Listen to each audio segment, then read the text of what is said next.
Bonjour à tous et bienvenue dans cette vidéo sur les actions mécaniques et les forces, dans laquelle je vais présenter une force usuelle, le poids.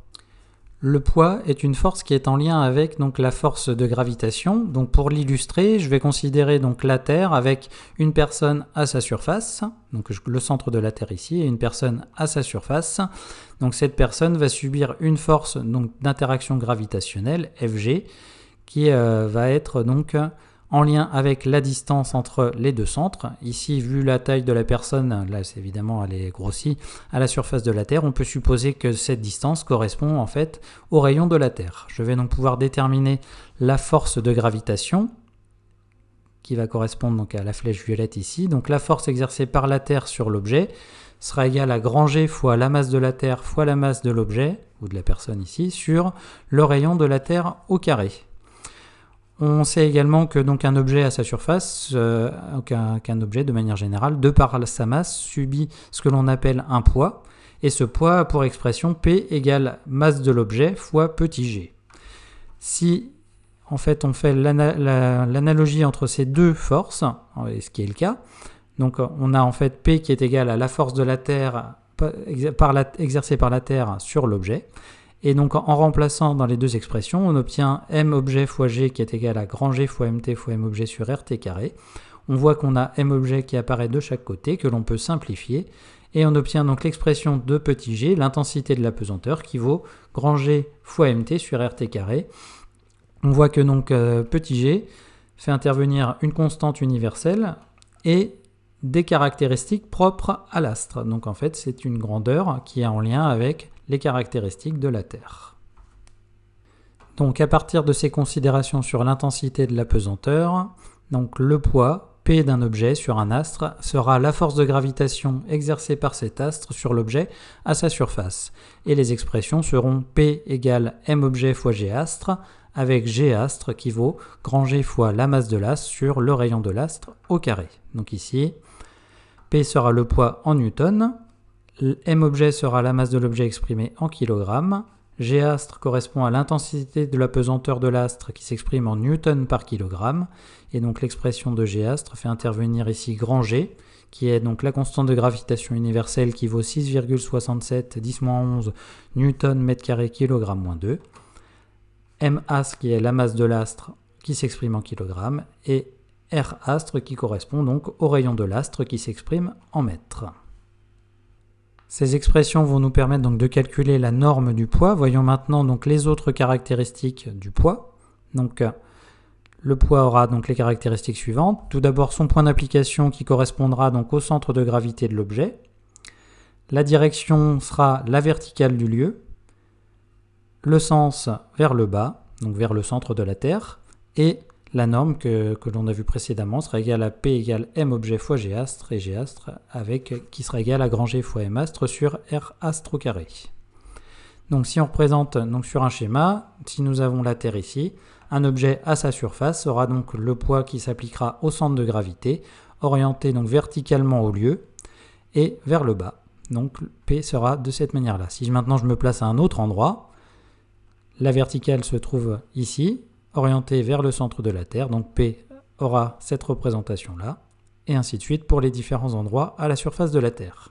Donc on voit que P en fait n'a pas une direction qui est constante suivant l'endroit où on se trouve à la surface de la Terre.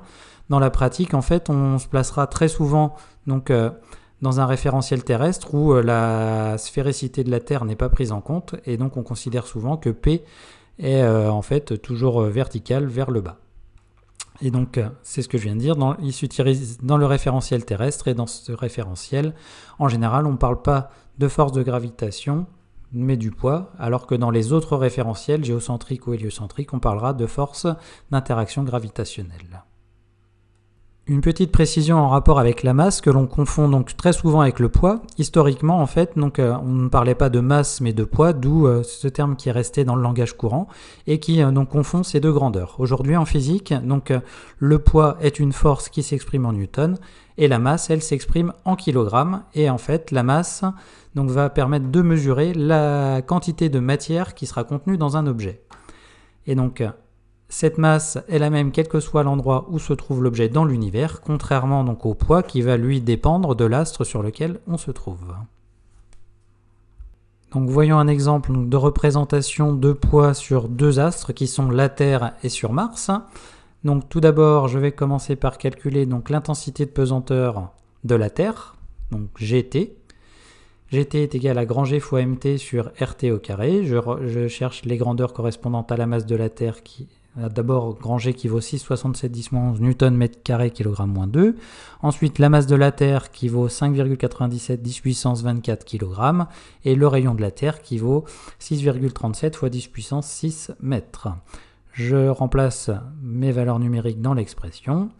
J'ai 3 chiffres significatifs à chaque fois. Je vais donc en garder 3 pour Gt et j'obtiens ici donc Gt qui vaut 9,81 Newton par kilogramme. Je vais faire la même chose avec Mars, donc je vais calculer G grand M pour l'intensité de la pesanteur de Mars. La même expression en remplaçant les T par des M. G ne change pas.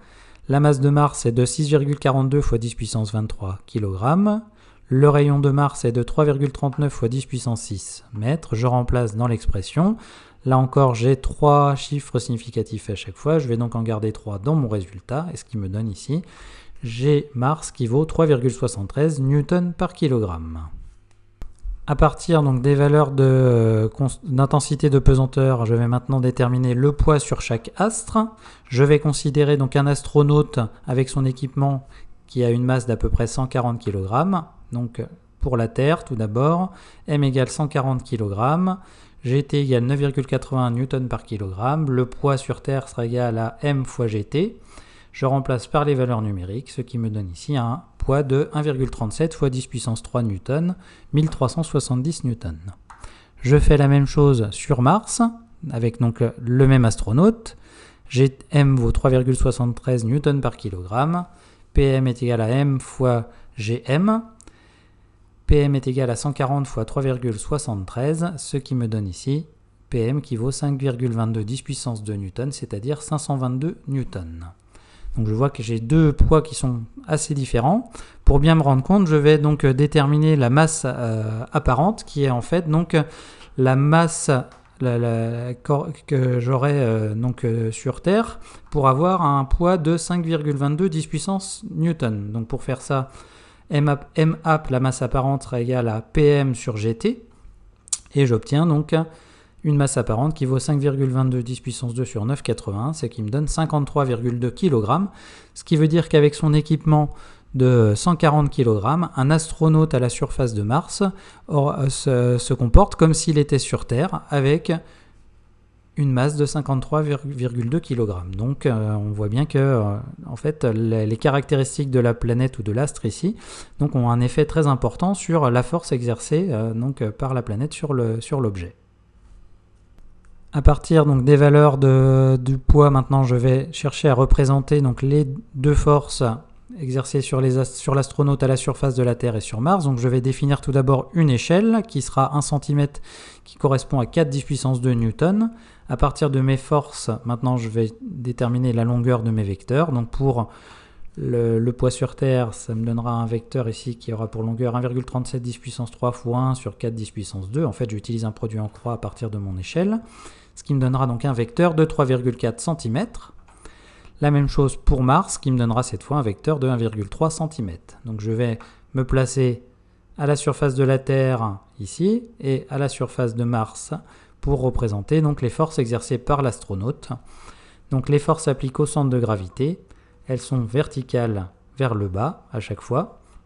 Et donc la première sur Terre me donne donc un vecteur de 3,4 cm que j'appelle PT.